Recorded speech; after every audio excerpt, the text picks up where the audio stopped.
욥기서 8장 11절에서 22절까지입니다.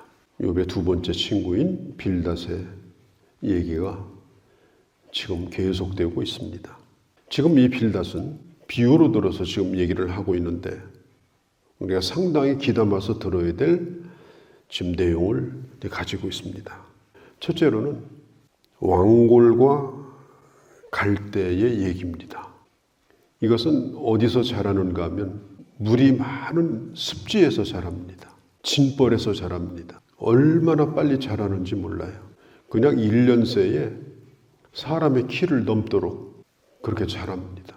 갈대도 마찬가지 아닙니까?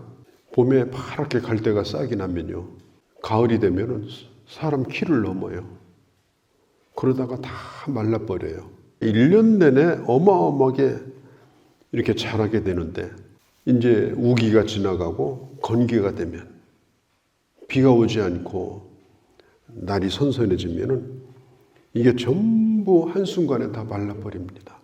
그리고 그걸 다 베서 없애든지 아니면 불에 태워가지고 그걸 없애게 됩니다. 왜 그러느냐? 왕골과 갈대는 곡식이 아닙니다. 거기에 먹을 게 붙어있질 않아요. 아무것도 없어요.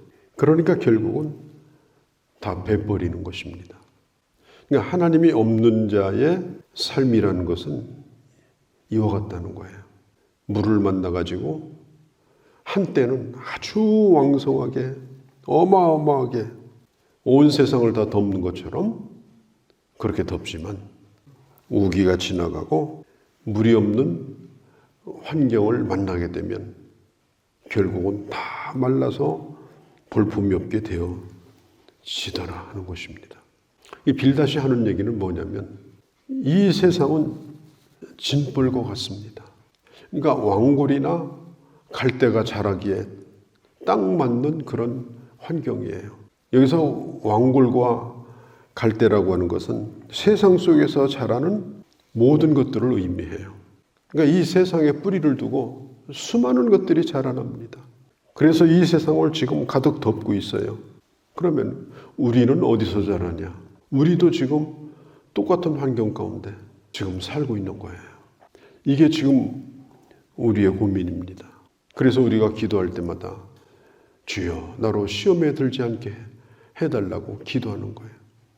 이런 세상 가운데 우리가 살고 있으니까 나로 시험에 들지 않게 해달라고. 왕골이나 진벌처럼 이 세상에다가 뿌리를 내리고 살지 않게 해달라고. 예를 들어서 뜨거운 물 속에다가 손을 집어넣고 하나님 이 뜨거운 물에 나를 지켜주옵소서, 되지 않게 해주옵소서. 기도하는 동안에 다 익어버려요. 거기서 빠져나오는 것이 중요합니다. 거기에 몸을 담고 거기에서 공급받으면서 살아가면서 지켜달라고 이렇게 할 수는 없어요. 우리가 세상에서 살고 있지만은 그러나 우리는 구별된 하나님의 사람, 진벌 같은 세상에 있지만은 결코 왕골이나 갈대가 아니라는 거, 우리는 그것을 잊지 않고 사는 것이 매우 중요합니다. 근데 우리에게 고민이 있어요. 이렇게 진벌 같은 데서 막 다른 것들은 막 잘 자라요. 행복해하고 잘 먹고 잘 놀고 만족한 것 같고 신나게 사는데 예수 믿는 나는 뭐냐? 이제 그런 고민을 해요. 그리고 세상은 우리에게 유혹을 합니다. 우리처럼 살아보라고, 살만하다고, 살맛이 난다고. 그렇게 하면은 결국은 시험에 빠지게 되는 것입니다. 반드시 심판의 때가 오고 건기가 오고 메마를 때가 오고 그렇게 하게 되면은 결국은 아무것도 살지 못하는 거예요. 제가 이틀 전에 방송에 텔레비전에 아주 유명한 습지에 대한 다큐멘터리를 봤어요. 얼마나 그 습지가 넓은지 그냥 바다 같아요, 바다. 그리고 배를 타고 다녀요. 거기에 악어가 살아요. 그 정도로 큰 습지인데 제가 깜짝 놀란 게요. 건기가 되니까 거기가 사막이 돼버려요. 소를 수백 마리씩 거기서 먹이다가 건개가 되니까 아무것도 먹일 수 없는 곳이 되는 거예요. 오늘 이 말씀을 보니까 참 그게 생각이 납니다. 우리가 살고 있는 이 환경은 하나님의 사람들이 살기에 좋은 환경은 아니다. 그러나 왕골이나 갈대가 살기에는 최고의 환경이다. 그럼 어떻게 사느냐? 우리는 여기에 영원히 뿌리를 내리고 살 자가 아니라는 걸 잊지 않고 하나님의 사람으로 사는 것이다. 지금 이걸 말하고 있고요. 또 한 가지는 이 거미줄 얘기를 합니다. 이 세상에 집이 참 많은데 거미집도 집입니다. 거미줄이지만 그 집이에요. 그리고 지을 때는 얼마나 정성을 다해서 지는지 몰라요. 또 보면은 정말 이 거미집은 그냥 예술입니다. 그게 아주 그렇게 보기에 좋아요. 그리고 거미는 거기에 숨어가지고 걸려들 때까지 이제 기다리고 있는 거예요. 그게 이제 뭐 큰 게 와서 지나간다든지 아니면 큰 비가 온다든지 이렇게 하면 거미집은 전부 다 없어집니다. 그리고 복원도 안 돼요. 부서진 거미집은 복원도 안 되고 또 지어야 됩니다. 그러니까 이 빌닷이 하는 얘기가 뭐냐면은 하나님이 없는 사람이 살아가는 이 방식이라고 하는 것은 마치 이 거미집을 짓는 것과 같다. 거미집을 지어놓고 왕궁이라도 자기가 지어놓은 것처럼 거미집을 지어놓고서 무슨 큰 성 안에 자기가 숨어 있는 것처럼 그렇게 안심을 하지만 결국은 이것은 다 허물어지고 만다. 그걸 지금 말하고 있습니다. 집을 짓는 게 중요하지 않고 어떤 집을 짓느냐 이게 중요한 거예요. 하나님의 말씀을 따라서 하나님의 방법대로 집을 짓는 것. 그게 중요하다라고 하는 걸 가르쳐주고 있습니다. 13절에 보면 이런 말씀이 나옵니다. 저속한 자의 희망은 무너지리니. 저속한 자의 희망.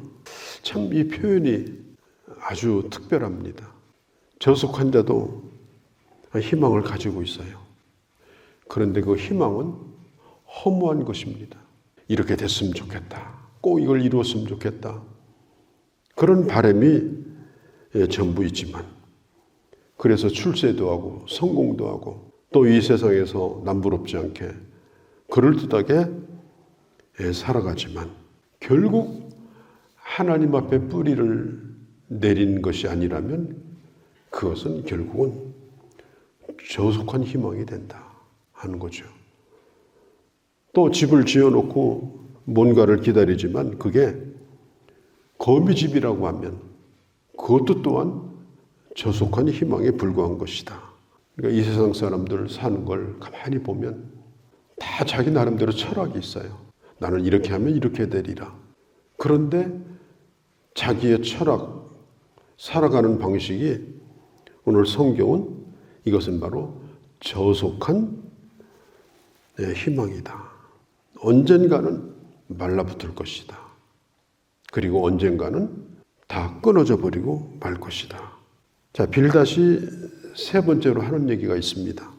자, 16절에 보니까 이 세상에 가지고 있는 생명력이라고 하는 건 얼마나 강한지 이렇게 얘기를 해요.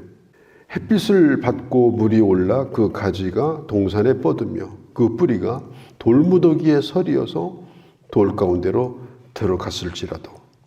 아주 무시무시한 생명력이죠. 뿌리가 돌 사이도 들어가가지고 돌도 구멍을 뚫고 뿌리가 들어가요. 그래서 거기서 살아남았어요. 그러니까 얼마나 강력한 생명력입니까? 바위에다가도 거기다 뿌리를 대고서 공기에 있는 이슬을 받아먹고 그 뿌리가 살아요. 그러니까 그 생명력이 대단합니다. 그런데 그런 것을 보면서 야, 정말 의지의 사나이다. 대단한 성공이다. 이렇게 사람들은 또 그런 것들을 존경합니다. 일반적으로 존경받을 만하죠. 그러나 그것도 결국은 사라져버리고 만다. 속리산에 가면 정이품송이라고 있어요. 소나무에다가 벼슬을 주었어요. 그래서 정이품이에요. 근데 얼마 전에 가보니까 완전히 반쪽 가지가 다 꺾여버렸어요.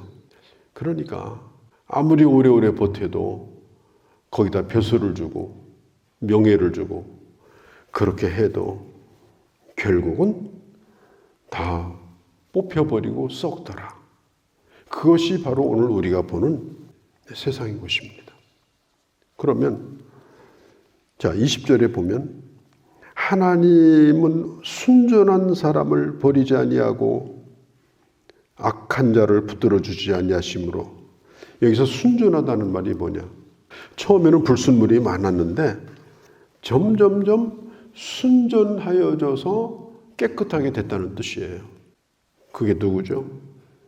그게 욥과 같은 사람입니다. 욥. 22절에 보면 빌닷이 드디어 욥을 인정을 해줘요. 너를 미워하는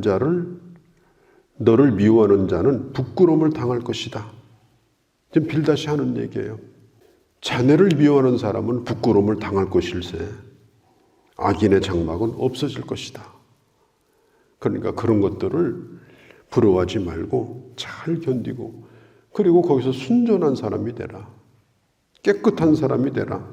진벌 속에서도 그걸 견디고 찌꺼기를 빼내고, 그렇게 하게 되면은 결국은 하나님께서 너를 인정해 줄 것이다. 이게 나중에 욥기서에 보면 뭐라고 그래요?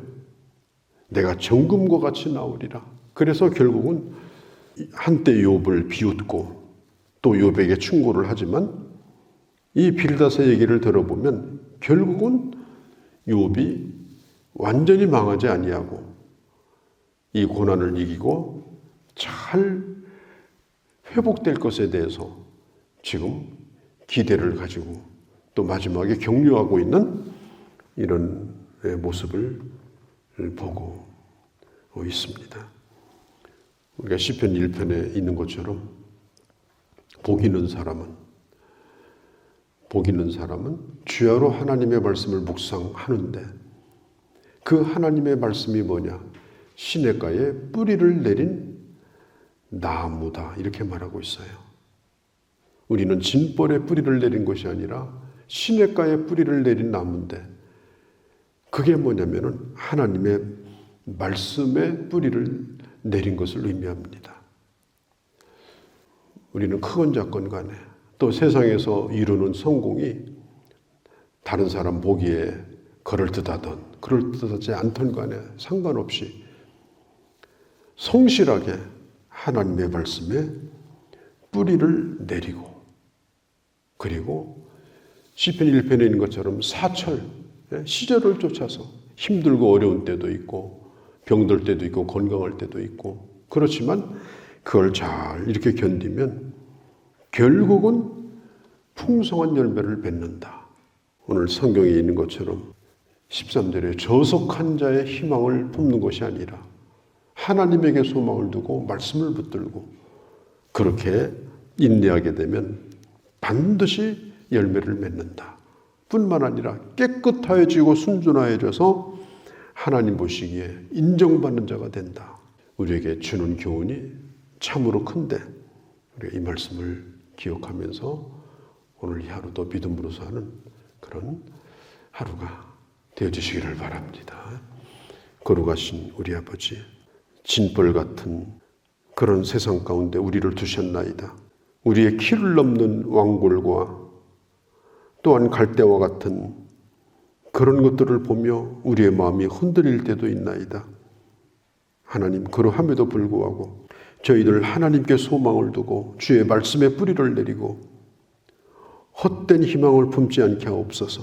하나님의 자녀로 오직 믿음으로 오직 말씀으로 견디고 이겨서 결국은 순전한 믿음을 갖게 하시고 마지막에 풍성한 열매를 맺어 하나님 앞에 부끄럽지 않은 자로 설 수 있는, 견고히 끝까지 견디는 그런 저희가 되게 하여 주옵소서.